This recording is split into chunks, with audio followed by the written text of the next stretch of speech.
नमस्कार। मैं डॉक्टर अजय आयुर्वेद और अष्टांग आयुर्वेद एंड पंचकर्मा एक्सपर्ट।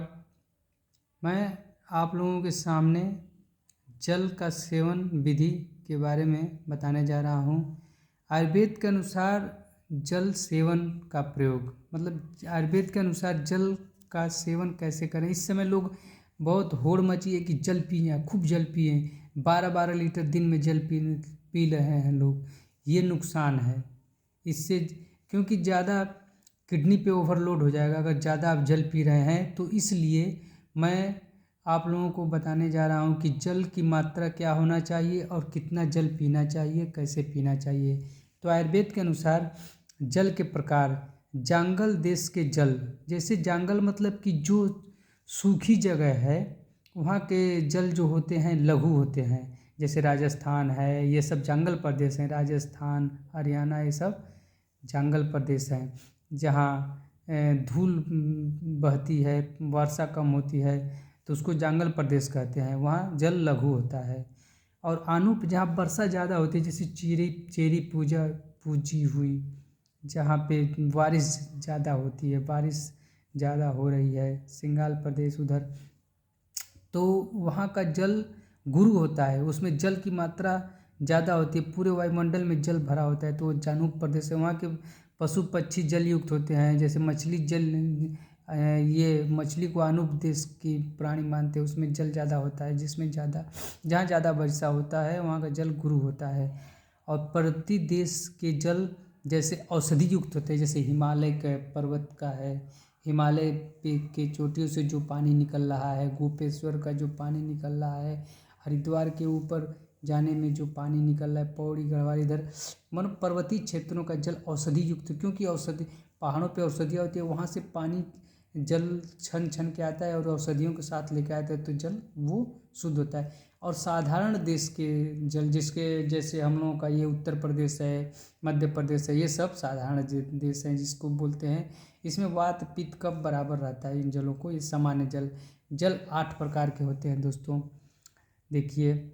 और जलपान निषेध की परिस्थितियाँ, मन कब आपको जल नहीं पीना है, कब आपको जल नहीं पीना है। जैसे शक्ति से अधिक किसी को जल नहीं पीना चाहिए। जैसे जितना मतलब बल है, 1 गिलास पीने का मन है तो एक ही गिलास पीने कि 1 लोटा, किसी कहने पे 1 लोटा है, 1 लीटर, 1 जग पी रहे पानी, ऐसा नहीं करना है, ये शरीर को नुकसान पहुंचाएगा। और मंदाग्नि यानी कि जब आपको भूख ना लगी हो तब भी जल नहीं पीना, प्यास ना लगी हो तो भूख प्यास ना लगी हो तो जल पीना ही नहीं, कोई ज़रूरत नहीं है।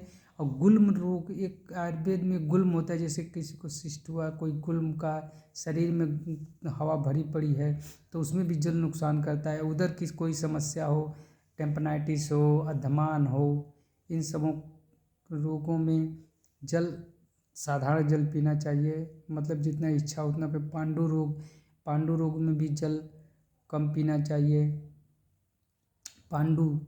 और अतिसार, जिसको अतिसार हो रहा हो, जैसे डायरिया हो रहा, तो उसमें भी जल ज़बरदस्ती जल ज़्यादा नहीं पीना, उसको सिस्टम से ORS पीना है, थोड़ा थोड़ा जल लेना है, तो जिससे अतिसार कम हो जाएगा।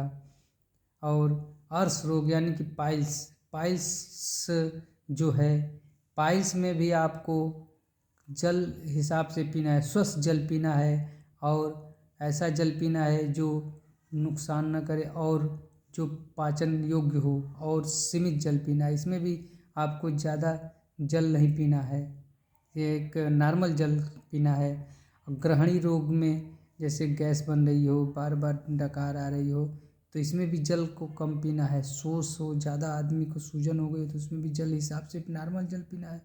शोथ में भी नॉर्मल जल पीना है। ये सब रोगों में नॉर्मल जल पीना चाहिए। देखिए, शरद ऋतु और ग्रीष्म ऋतुओं में अधिक जल पीना चाहिए, क्योंकि शरद ऋतु में ठंडक की वजह से प्यास नहीं लगती, इसलिए आपको ज़्यादा जल पीना चाहिए। और ग्रीष्म ऋतु है तो उसमें जल ज़्यादा निकल रहा है, हीट स्ट्रोक की समस्या बनी रहती है, क्योंकि जल शरीर से सूर्य की जो किरणें हैं तेज होती है, वो जल को शरीर से निकालती हैं, आदान काल उसमें होता है, शरीर से बाहर निकालती हैं। तो इसलिए ग्रीष्म ऋतु में जल और शरद ऋतु में अधिक जल पीना चाहिए और शेष ऋतुओं में नॉर्मल जल पीना चाहिए। अब जल पान का काल, देखिए भोजन करते समय बहुत लोग कहते हैं कि यार भोजन करते समय जल नहीं, ये गलत। भोजन करते समय मध्य में जल पीने वालों की शरीर, इसमें बताया गया है आयुर्वेद में, शरीर सम होती है, यानी कि सही स्वस्थ रहती है। अगर आप भोजन के बीच, भोजन करते समय भोजन के मध्य में बीच बीच में अगर जल आप पी रहे हैं तो आपका सही से पाचन होगा और शरीर भी स्वस्थ रहेगी। और भोजन के मध्य में जल पीना सम माना गया है, यानी कि शरीर को सम, वात पित्त कफ को ये बैलेंस करेगा। पानी ये अमृत के समान काम करेगा। तो अगर भोजन के मध्य में थोड़ा थोड़ा आप पानी पी रहे हैं, ये नहीं कि भोजन करें एक भी पानी हिचकी आ रही है, पूरा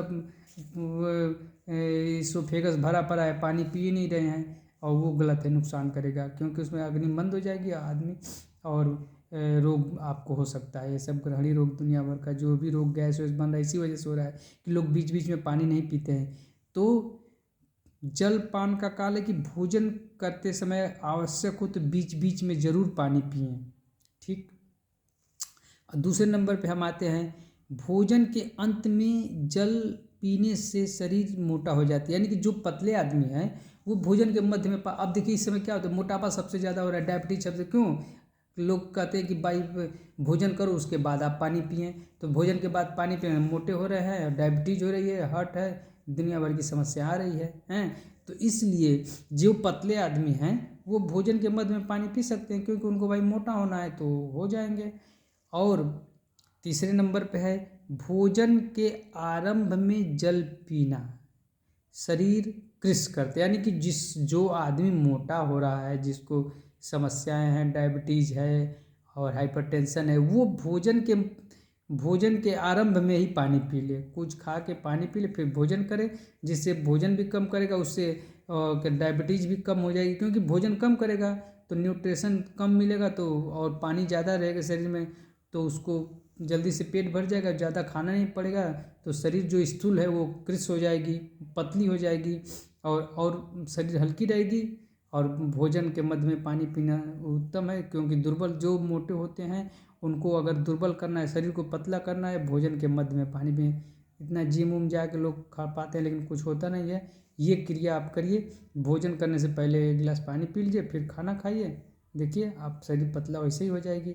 और सबसे उत्तम जल नारियल का जल होता है, आप नारियल का जल पीजिए, जिससे आपका शरीर स्वस्थ रहेगी। नारियल का जल को नारकेलोदक नारियल का जल बोलते हैं, नारिकेलोदक इसको बोलते हैं। नारियल का जल स्निग्ध होता है, मधुर होता है, विष होता है, शुक्र वृद्धि करता है, शीतल है और लघु है, पिपासा नाशक है, पित्त घन है, वात घन है, दीपन है, यानी कि पित्त को भी कम करता है, वात को भी कम करता है। दीपन माने भोजन में रुचि बढ़ाता है, और वस्ति मूत्र को शोधन करता है, यानी कि जिसको पथरी वथरी की समस्या उसको भी लाभ करता है। मूत्रधार शुद्ध हो जाती है, पेशाब यानी कि मूत्र किच, यानी कि ये जो ये आपको शरीर में इसमें क्या कहला कि मूत्र की समस्या हो रही है, लोगों में जैसे ये पेशाब करने में दिक्कत होती है, जलन होती है, पेशाब में जलन हो रही है आपको, तो ये सब समस्याएं दूर हो जाएगी। और मूत्र किच की समस्या, जिसको आयुर्वेद में मूत्र किच बोलते हैं, जो पेशाब में जलन होता है, यूरिन इन्फेक्शन को भी दूर करता है नारियल का पानी। इसलिए नारिकेल नोदक पानी पीना चाहिए, नारियल का पानी पीना चाहिए। और ये सब मैंने जल के बारे में बताया है, तो आप लोग इसका प्रयोग इस तरह करें। नमस्कार दोस्तों, जय आयुर्वेद। और इससे और अधिक जानकारी लेनी हो तो हमारा क्लिनिक है मीरा आयुर्वेदा, बड़ा गांव मोड़, main road, Ghosi, Mau, pin code 27530, doctor AK गुण। आप और जानकारियाँ और इलाज के लिए बवासीर है, किडनी, लीवर, मधुमेह और स्किन, गुप्त रोग, चोट और नाक कान गला, पंचकर्म के लिए आप यहाँ संपर्क कर सकते हैं। नमस्कार दोस्तों, जय आयुर्वेद।